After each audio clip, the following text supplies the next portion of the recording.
હે guys, welcome to inside education. હું છું જીગર અને આજે આપણે શરૂઆત કરીએ છીએ ધોરણ 11 સાયન્સની અંદર મેથ્સ, જેમાં આપણે ચેપ્ટર વાઇઝ બધા જ ચેપ્ટરના કોન્સેપ્ટ અને કોન્સેપ્ટના રિલેટેડ જે પણ એક્સરસાઇઝ આવે છે એ એક્સરસાઇઝ આપણે કન્ટિન્યુઅસ રાખીશું.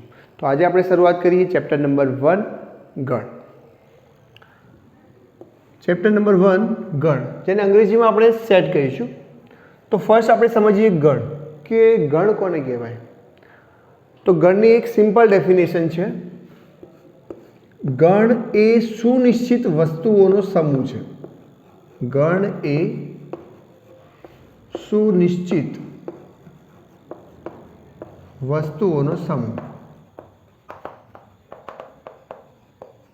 તો અહીંયા આપણે ત્રણ વસ્તુઓને સમજીશું: સુનિશ્ચિત, વસ્તુ અને સમૂહ.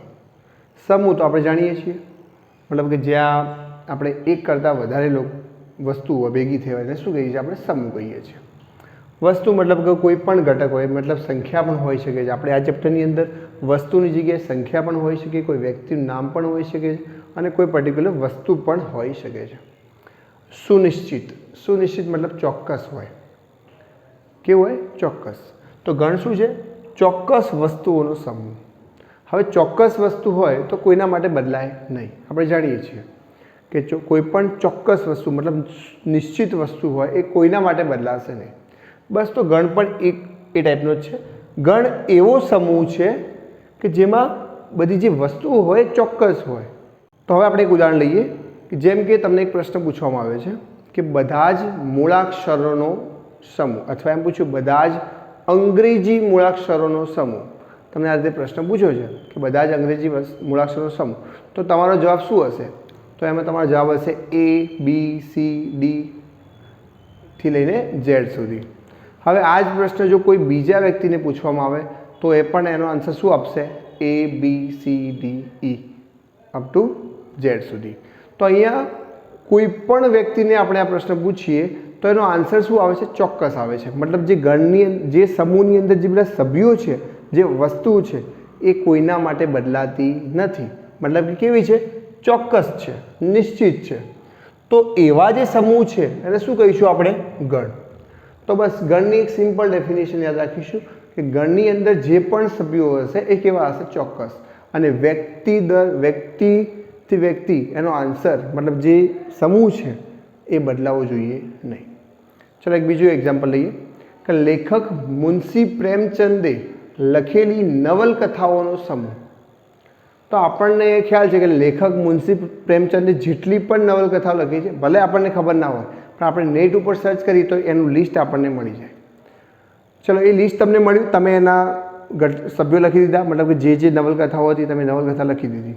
હવે આ જ પ્રશ્ન હું કોઈ બીજાને પૂછું તો એ પણ શું કરશે? જો એને ખ્યાલ હશે તો લખશે, બાકી શું કરશે? નેટ ઉપર સર્ચ કરી એની બધી જ નવલકથાઓ છે એનું લિસ્ટ એ લખી દેશે.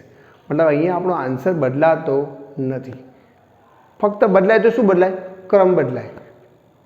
મતલબ કે મેં લેખક મુનશી પ્રેમચંદની કોઈ નવલકથા પહેલા ક્રમે લખી હોય તો કોઈએ બીજા ક્રમમાં લખી હોય. તો ગણની બીજી એક વાત આપણે યાદ રાખીશું કે ગણની અંદર જે પણ સભ્યો હોય, જે પણ વસ્તુ હોય, એમનો ક્રમ મહત્વનો નથી. મતલબ ક્રમ તમે આડાવડો લખો તો કોઈ સમૂહ છે એ બદલાતો નથી. જે પણ ગણ છે બદલાતો નથી. તો બસ આપણે એ જ વાત ધ્યાન રાખીશું કે કોને ગણ કહેવાય, કોને ગણ ના કહેવાય. તો હવે ના કહેવાય એવું એક ઉદાહરણ જોઈએ. તમને એવું પૂછવામાં આવ્યું હોય કે ક્રિકેટની અંદર સૌથી બેસ્ટ પ્લેયર, ક્રિકેટની અંદર સૌથી બેસ્ટ પ્લેયરનો સમૂહ. હવે મારા મતે મહેન્દ્રસિંહ ધોની, વિરાટ કોહલી, રોહિત શર્મા આ બેસ્ટ પ્લેયર છે. હવે એ જ પ્રશ્ન જો હિરેનભાઈને પૂછવામાં આવે અથવા કોઈ બીજા પર્સનને પૂછવામાં આવે તો એમના માટે અલગ હોઈ શકે. મતલબ અહીંયા વ્યક્તિથી વ્યક્તિ જે આન્સર છે, જે સમૂહ છે એ શું થાય છે? બદલાય છે. મતલબ બદલાવો જોઈએ નહીં. માટે આ જે સમૂહ લીધો એને આપણે ગણ કહીશું નહીં. તો આવા કેટલાક એક્ઝામ્પલ છે જે આપણે નેક્સ્ટ વિડીયોની અંદર જ્યારે આપણે એક્સરસાઇઝ સોલ્વ કરીશું ત્યારે એને સોલ્વ કરીશું. અત્યારે ફક્ત એ સમજીશું કે ગણ કોને કહેવાય અને કોને ના કહેવાય. હવે ગણને દર્શાવવા માટે કોઈ સંજ્ઞા છે? કોઈ પર્ટિક્યુલર સંજ્ઞા છે? તો ના, ગણને દર્શાવવા માટે કોઈ પર્ટિક્યુલર સંજ્ઞા નથી, પણ એને દર્શાવવા માટે આપણે કેપિટલ અંગ્રેજી મૂળાક્ષરોનો ઉપયોગ કરીએ છીએ. કેપિટલ અંગ્રેજી મૂળાક્ષરો જેવા કે capital A, capital B, capital C, capital D વગેરે વગેરે. તો અહીંયા આપણે ત્રણ વસ્તુ શીખ્યા કે ગણ કોને કહેવાય. તો ગણ એટલે કે ચોક્કસ વસ્તુઓનો સમૂહ જે વ્યક્તિથી વ્યક્તિ બદલાવો જોઈએ નહીં. બીજું એ શીખ્યા કે ગણની અંદર ક્રમ મહત્ત્વનો નથી. ત્રીજી વાત શીખ્યા કે ગણને દર્શાવવા માટે અંગ્રેજી મૂળાક્ષરો પણ કેવા કેપિટલ મૂળાક્ષરનો ઉપયોગ થાય છે. અને ચોથી મહત્ત્વની વાત કે ગણની અંદર જે સભ્યો હોય, જે વસ્તુ હોય અથવા જે સંખ્યા હોય અથવા જે ઘટક હોય એનું પુનરાવર્તન થતું નથી. મતલબ એક સભ્ય જો એકવાર એ ગણની અંદર આવી જાય તો એનું ફરી પુનરાવર્તન થતું નથી. તો આ 4 વાતો આપણે ગણની અંદર યાદ રાખીશું. હવે બીજો પ્રશ્ન એ થાય કે આ ગણને દર્શાવવાની કોઈ રીતો છે? મતલબ કે ગણને આ રીતે મૌખિક જ બોલવાનું કે એને કંઈક લખવાની કોઈ મેથડ છે? તો હા, તો ગણને દર્શાવવાની મુખ્ય 2 રીતો છે.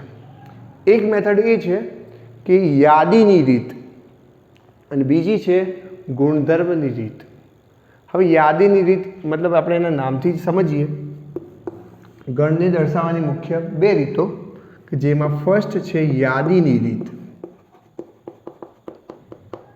યાદી કોને કહેવાય?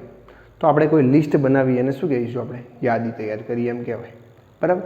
તો કોઈ તમને એવો પ્રશ્ન આપેલો હોય, એવો સમૂહ આપેલો હોય કે જે ફક્ત એની અંદર શબ્દો જ હોય અથવા કોઈ આંકડાઓ હોય, પર્ટિક્યુલર લિસ્ટ આપેલું ના હોય. જેમ કે તમને એવું પૂછ્યું હોય કે બધા જ યુગ્મ પૂર્ણાંકોનો સમૂહ.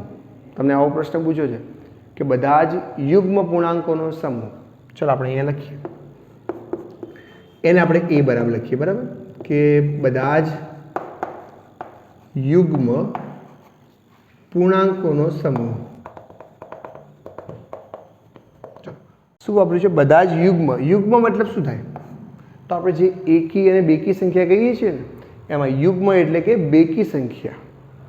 પૂર્ણાંક મતલબ ઇન્ટીજર. બધા જ યુગ્મ પૂર્ણાંકોનો સમૂહ. તો એમાં આપણે લિસ્ટ બનાવીએ. અહીંયા આપણે શબ્દ વાપરીશું ધન પૂર્ણાંક. ધન પૂર્ણાંકોનો સમૂહ. તો અહીંયા એ બરાબર એને લિસ્ટ બનાવવાનું છે. હવે લિસ્ટ બનાવીશું ત્યારે એ જે પણ સંખ્યા આવશે એને આપણે સઘળિયા કૌંસની અંદર લખીશું. યાદીની રીતમાં શું છે કે જે પણ આપણે જે અંદર જે સભ્યો લખશું, જે ઘટકો લખીશું એ આપણે સઘળિયા કૌંસની અંદર લખીશું. હવે કયા કયા સભ્યો આવે છે આપણે હવે લખીએ.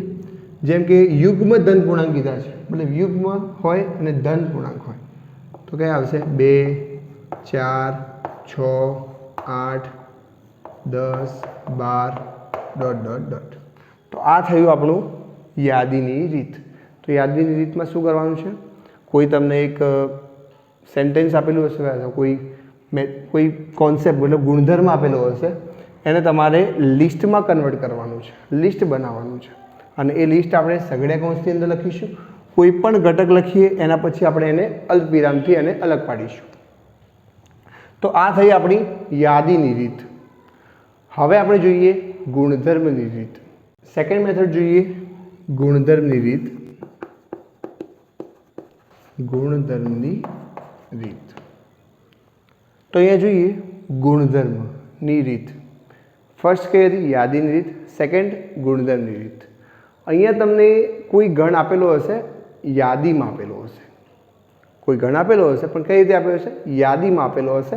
હવે એ જે યાદી આપેલી હોય અને એની અંદર જે પણ ઘટકો આપેલા હોય, ચાહે અનંત હોય કે શાંત હોય, બરાબર. હવે એ ઘટકો કયા કોઈ એક ગુણધર્મનું પાલન કરે છે એ ગુણધર્મ આપણે અહીંયા લખવાનો છે. મતલબ કે સપોઝ કે એ બરાબર આપણને એક ગણ આપેલો છે 1 2 3 4 5 6 7, બરાબર. હવે આ જે ગણ છે એને મારે એક નિયમ સ્વરૂપે લખવો છે. મારે સભ્યો લખવા નથી, સઘળિયા કૌંસમાં એ ગણને લખવો નથી, મારે એક નિયમ લખવો છે કે જે નિયમનું પાલન આ બધા જ જે ઘટકો છે એ કરતા હોય. જોઈએ આપણે ફોર એક્ઝામ્પલ અહીંયા એ બરાબર તમને આપેલું છે 1 2 3 4 5 6 7. બરાબર. તો મૌખિક આને હું વિચારું તો આ શું છે, તો કે 1 થી લઈને 7 સુધીની સંખ્યા. કઈ સંખ્યા છે? પ્રાકૃતિક સંખ્યા છે. તો જો મારે ગુણધર્મ બનાવવો હોય, મતલબ એક નિયમ બનાવવો હોય, તો કયો બનાવી શકું? તો કે 1 થી 7 સુધીની પ્રાકૃતિક સંખ્યા. તો આ થયો મારો એક ગુણધર્મ.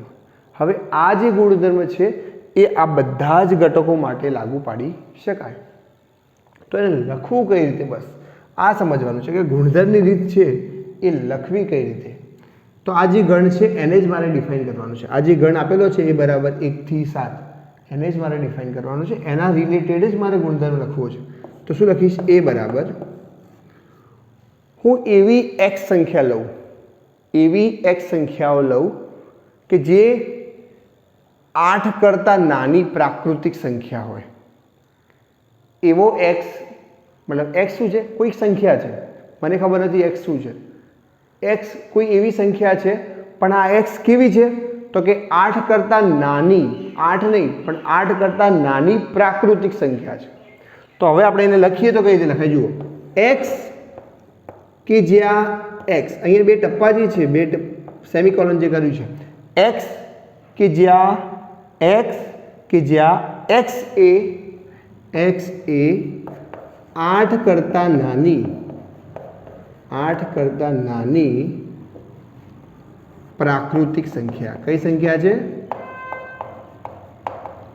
ચલો, અને એને સગળ્યા કૌંસમાં આપણે અહીંયા ઓવર કરીશું. હવે આ ગુણધર્મ જુઓ અને આ ગણના ઘટકો જુઓ. શું આ ગુણધર્મ જે છે એ આ બધા ઘટકોનું જે આપેલા છે એનું પાલન કરે છે? તો જુઓ, 8 કરતાં નાની, મતલબ 8 તો લેવાના નથી, તો કયા આવશે? 7 આવશે, 6 આવશે, 5 આવશે, 4 આવશે, 3 આવશે, 2 આવશે, 1 આવશે. શું 0 આવશે? ના, કેમ કે અહીંયા શું કીધું છે? પ્રાકૃતિક સંખ્યા, મતલબ કે 0 આવશે નહીં. તો 7 થી લઈને 1 સુધી ઉતરતા ક્રમમાં એટલી સંખ્યાઓ આવશે. તો અહીંયા પણ એ જ આપેલું છે ને, 1 થી 7, મતલબ કે આ જે ગણના જે ઘટકો છે એ આ ગુણધર્મનું પાલન કરે છે. બરાબર. હવે આ જે લખ્યું એને હું બીજી રીતે લખી શકું? હા, લખી શકો. ચલો એના અર્થે લખીએ આપણે. એ બરાબર x કે જ્યાં x બિલોંગ્સ ટુ n, મતલબ કે મારો x કેવો છે? તો કે પ્રાકૃતિક સંખ્યામાંથી કોઈ લીધો છે. x કેવો છે? x કેવો છે? કોઈ પ્રાકૃતિક સંખ્યામાંથી લીધેલો છે. પણ કેટલા સુધીની પ્રાકૃતિક સંખ્યા? તો હું એ પ્રાકૃતિક સંખ્યા લઈશ 1 અથવા 1 થી મોટી, 1 અથવા 1 થી મોટી અને 8 કરતાં નાની. બરાબર. એક આ રીતે લખી શકું. હજુ એક બીજી રીતે જોઈએ તો એ બરાબર x કે જ્યાં x belongs to n, x less than 8, મતલબ કે હું એવો x લઈશ જે પ્રાકૃતિક સંખ્યામાંથી હોય અને એ 8 કરતાં નાનો હોય. કેવો હોય? 8 કરતાં નાનો. હવે 8 કરતો નાનો પણ પ્રાકૃતિક સંખ્યામાં કયા આવશે? 7, 6, 5, 4, 3, 2, 1. તો આ જે ત્રણે ત્રણ ગુણધર્મો જે છે એ આ જે ગણના ઘટકો છે એનું પાલન કરે છે. માટે તમે ગુણધર્મને એક અથવા એક કરતાં વધારે રીતે એને લખી શકો. તો આ થઈ આપણી ગુણધર્મની રીત. તો ગણને દર્શાવવાની ટોટલ 2 રીતો, જેમાં ફર્સ્ટ યાદીની રીત અને સેકન્ડ ગુણધર્મની રીત. હવે આપણે એક નવો સિમ્બોલ શીખીશું.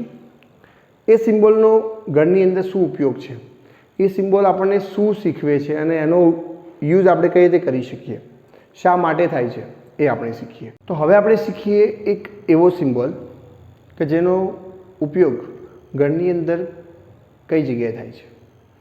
તો જોઈએ,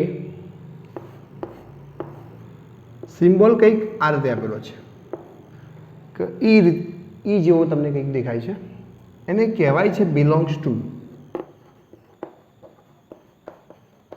આ જે સિમ્બોલ છે એને વંચાય છે શું? Belongs to. બરાબર. અને ગુજરાતીમાં કહીએ તો ની અંદર હોવું, એનો મતલબ એવો થાય છે કે આ જે સિમ્બોલ છે એનો મતલબ થશે ની અંદર હોવું.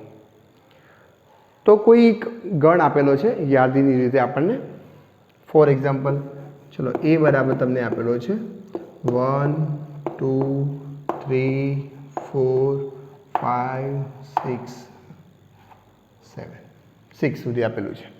એ બરાબર તમને આપ્યું છે 1 2 3 4 5 6. તો આજે 1 2 3 4 5 6 આ ગણના શું કહેવાય? તો આ ગણના સભ્યો કહેવાય. એના ઘટકો પણ તમે એને કહી શકો. બરાબર. આ જે અંદર આપેલા છે સઘળિયા કૌંસની જે અંદર આપેલા છે અને જેને અલ્પવિરામ વડે આપણે એને છૂટા પાડ્યા છે એ બધા શું છે? ગણ એના સભ્યો છે. હવે તમને એવું પૂછે કે આ બાજુ 1 લખ્યા હોય, વચ્ચે બ્લેન્ક હોય અને અહીંયા એ લખ્યું છે. શું તમે અહીંયા એક બિલોંગ્સ ટુ મૂકી શકો? બિલોંગ્સ ટુનો મતલબ શું થાય? ની અંદર હોવું.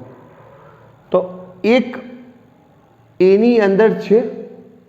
આ જે એક આપણો જે ઘટક છે એ એની અંદર છે. તો હા, એક આ રહે. તો આ વિધાન કેવું છે? સાચું. હવે તમને એમ પૂછે કે 7 બિલોંગ્સ ટુ એ. શું 7 એ આ ગણ એની અંદર છે? ના, કેમ કે અહીંયા કોઈ જગ્યાએ 7 દેખાતા નથી. તો ના હોય તો શું બોલાય? Does not belongs to. હોય તો બોલાય 1 બિલોંગ્સ ટુ એ. ના હોય તો બોલાશે નોટ બિલોંગ્સ ટુ એ. ચલો અહીંયા 4 ની વાત કરીએ. 4 belongs to A, 4 does not belongs to A. આ બંનેમાંથી કયું સાચું છે? શું 4 એ એની અંદર છે? બિલોંગ્સ ટુ મતલબ શું થાય? ની અંદર હોવું. ની અંદર હોવું. શું 4 એ એની અંદર છે? તો અહીંયા જુઓ, એ આપણો આ છે, એના ઘટકો છે, તેમાં 4 છે. હા છે. 4 બિલોંગ્સ ટુ એ. અહીંયા શું કીધું છે? 4 એ એની અંદર નથી. તો આ વિધાન કેવું છે? ખોટું. કેમ કે 4 તો અંદર છે. હવે ચલો એવો પ્રશ્ન પૂછવામાં આવે કે 4 5 બિલોંગ્સ ટુ એ. તો ના, અહીંયા તમે બિલોંગ્સ ટુ મૂકીશું નહીં. હવે આ જે કોન્સેપ્ટ છે આપણે નેક્સ્ટ જ્યારે આપણે કોન્સેપ્ટ ક્લિયર કરીશું નેક્સ્ટ એક્સરસાઇઝનો, ત્યારે તમને આ ડિટેલમાં સમજાવવામાં આવશે કેમ આની વચ્ચે કેમ બિલોંગ્સ ટુ ના આવે. અહીંયા 4 અને 5 તો આમાં પણ છે. તો 4 5 ડઝ નોટ બિલોંગ્સ ટુ કેમ બિલોંગ્સ ટુ ના આવે? તો એટલા માટે ના આવે કેમ કે અહીંયા 4 5 એક ગણ છે. શું છે? સઘળિયા કૌંસની અંદર લખેલું છે અને 4 5 એના સભ્યો છે. તો શું આખો ગણ જે છે 4 5 આખો ગણ એ શું એની અંદર છે? ના. 4 5 તો એના ઘટકો છે, એ કોઈ ગણ નથી. મતલબ અહીંયા બિલોંગ્સ ટુ આવશે નહીં. બરાબર. અહીંયા આપણે બિલોંગ્સ ટુ લખાય નહીં. તો હવે આ જે કોન્સેપ્ટ છે જેમાં આપણે ગણ કોને કહેવાય, ગણ કોને ના કહેવાય, ગણને દર્શાવવાની 2 રીતો હતી. એ રીત પછી એમાં કઈ રીત હતી? એક યાદીની રીત અને એક ગુણધર્મની રીત. એ શીખ્યા. અને એના પછી આપણે બિલોંગ્સ ટુ કઈ જગ્યાએ મૂકી શકીએ એ સમજ્યા. તો બસ આ 3-4 જે મેથડ છે, જે કોન્સેપ્ટ છે, એનો ઉપયોગ કરી તમારું સ્વાધ્યાય 1.1 એ આપણે નેક્સ્ટ વિડીયોની અંદર ક્લિયર કરીશું. Thank you.